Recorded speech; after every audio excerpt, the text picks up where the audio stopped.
For some reason, because pag may batang umiiyak na, parang turn off ako, to be honest. What really triggered yung pagiging emosyonal ni Miss Vice is that Miss Yumi had baon na poem. And that really triggered Miss Vice because she felt there was this validation from the kid. What really matters to them is yung pagmamahal, yung saya ng binibigay ng It's Showtime sa kanila. Lalo na si Vice. Si Vice lagi ang hinahanap ng mga bata na to. Because what she was saying to the kid is what she tells herself. Parang mas gusto to sa Popeyes. Miss Chicha is waking up. ABS-CBN somehow has maintained that stature. Tinanong ko sa kanya, may multo ba rito? Oy mga kuya-kuy, this is Kuya Mike, ang kuya nyo sa Amerika, and this is for the Kuya-kuy List. Kahapon pinag-usapan natin ng bench, no, ni Ben Chan. Today, ang suit ko ay Roots, no? And this Roots essentially is like bench ng Canada. It's not the usual na mumurahing shirt, no? Pero actually luma na ito. I even have a sweater na Roots. So just letting you know, just in case may makita ko yung shirt by Roots. It's a Canadian apparel, and usually dahil parating na yung Olympics, usually ang Roots ang nagpo-provide ng uniform sa opening for the Canadian team. So, alright. So, wow.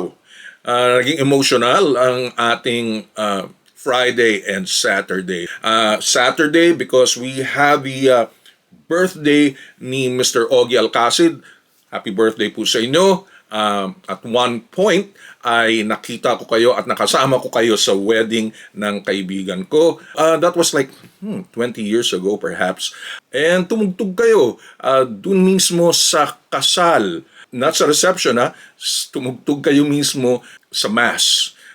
Nagpiano and then obviously, may vocals din. Salute po sa inyo, Mr. Ogie Alcacid. So, again, very emotional itong Friday and Saturday editions ng Showtime. And nagsimula ito ng Friday because of the Mini Miss You contestant na si Yuri.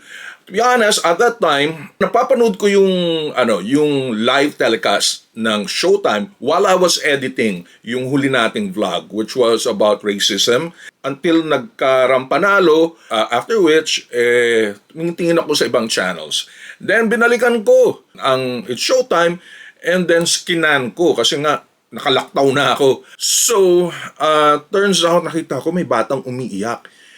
For some reason, because pag may batang umiiyak na, nung skinascan ko, fina-fast forward ko, parang turn off ako, to be honest. Kasi sabi ko, oh my gosh, parang ginawa na nilang crying edition ng mga bata, lalo pag sa actingan. I thought may nag-acting, and I just did not like it. Until I was told na bumigay nga si Miss Vice, and this was through a viewer ng ating channel. Alright, so then chinek ko. Turns out, itong si Miss Yuri, bibong-bibo na contestant. And she's from Manila. What really triggered yung pagiging emosyonal ni Miss Vice, and naging parang kaiyakan na nga dun sa segment na yon ng mga host, is that Yuri had a baon na poem or kwento actually with matching actions yun, no? And this was all about a certain area na malungkot, but then the group ng mga Showtime hosts pumunta doon, and because linabas nila yung mga talento, lalo na si Vice, nagpasaya, then si Miss Ann kumanta, at sila Miss Kim sumayaw, and even Miss Karil as well, kumanta rin, and Bong and Jong. Naging masaya yung area na yon na dating malungkot, which is so true. It was not even supposedly the talent of this Miss Yuri, pero may baon lang siya na gusto niyang ipakita. But that was not the featured talent ni Miss Yuri. At ang lahat lalo na si Vice. And that really triggered Miss Vice because she felt there was this validation from the kid. And if you connect that with the Isip Bata Bruha Ha ng icing edition na yon, na kung saan supposedly may mga bata, nandun sila Argus, nandun sila Jace, nandun sila Kulot, na kung saan pinatawag sila ng MTRCB because of the subuan ng icing. Doon na feel ni Miss Vice nung pangyayaring yun with Miss Yuri. Even through the eyes of the kids, wala yun. What really matters to them is yung pagmamahal, yung saya ng binibigay ng It's Showtime sa kanila. Lalo na si Vice. Si Vice lagi ang hinahanap ng mga bata na to. There was one time pa nga, another contestant had to run and get away from her position and posing just to cling on and just to hug Miss Vice. So ang lakas-lakas ng power ni Miss Vice, lalo na sa mga kabataan. And yet, hindi nila nakikita ng mga kabataan na to kung ano yung binibigay, sinasabi nilang problema, which some adults apparently saw and judged. That is a trigger for Miss Vice. Na kung saan sinabi nga niya dun sa kay Yuri na if you feel sad, remember na marami ang nagmamahal sa'yo. That is important for Vice. Because what she was saying to the kid is the same thing that she tells herself. Lalo na kung malungkot si Vice. She says marami ang nagmamahal sa kanya. And that is so true. Sabi niya, pag malungkot daw siya, yun ang iniisip niya. And yet, may fear si Vice na baka mawala siya or hindi niya na makita yung mga bata. Because until now, MTRCB still has to make that decision sa pangyayari dun sa icing incident na yun.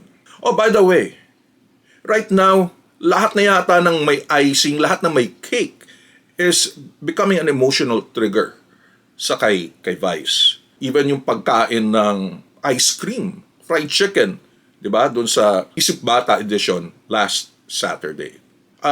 Babalik tayo doon sa trigger. What she has been doing is, even while she is working, while she goes through her activities, nalulungkot si Vice. And it is manifested dito sa napangyayaring ito, sa incident na to. Because she is suppressing that probably anger, anxiety, sadness, even while she works there in Showtime. No? Sinosuppress. In other words, consciously, tinatago niya, hindi niya pinapakita. Lalo na pag nagtatrabaho siya. Kumbaga, show must go on. Iba ito pala, ang suppression is different from repression, by the way.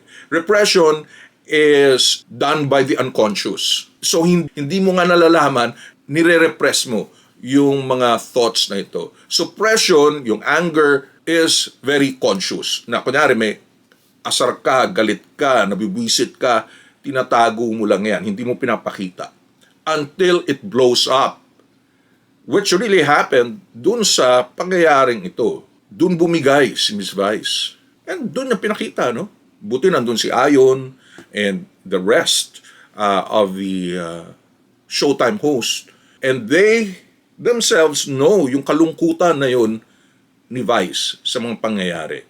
Kasi after all, Vice has been the one propping up this show. It's Showtime. Although andun din ang tulong ng mga lahat ng mga co-hosts niya. Bumalik na nga si Jong, bumalik na si Ann, nandyan rin si Vong na kung saan may pinagdaanan, and the rest of the hosts. And yet Vice, through the ordeal ng ABS-CBN, through the ordeal ng pandemic, through the ordeal ng paglilipat-lipat at paghahanap ng proper channels or platforms saan ilalagay, paghahanap ng new audience and pagsusustain ng audience, nakasalalay sa shoulders mismo ni Vice.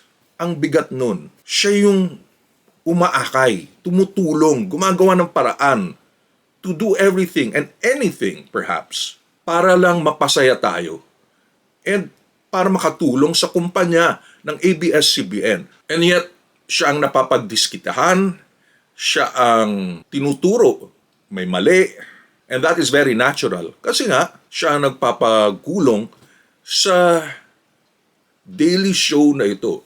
Daily show. So, kumbaga, she needs that emotional support from anyone and everyone. And she needs that validation from all of us. And that validation was clearly shown through that tula, through that kwento ni Miss Yuri. And because of that, bumigay. Nag-breakdown. Naging emotional. Alright. And again, ito si Kuya Mike of the Kuya Koy List. It's a brands, branding, and shopping channel for the global Filipino. Please subscribe po sa ating channel dahil kailangan natin ng mga subscribers, kailangan din natin ng suporta by clicking on the subscribe button and the notification button. Again, also check the website, thekuyakoylist.com.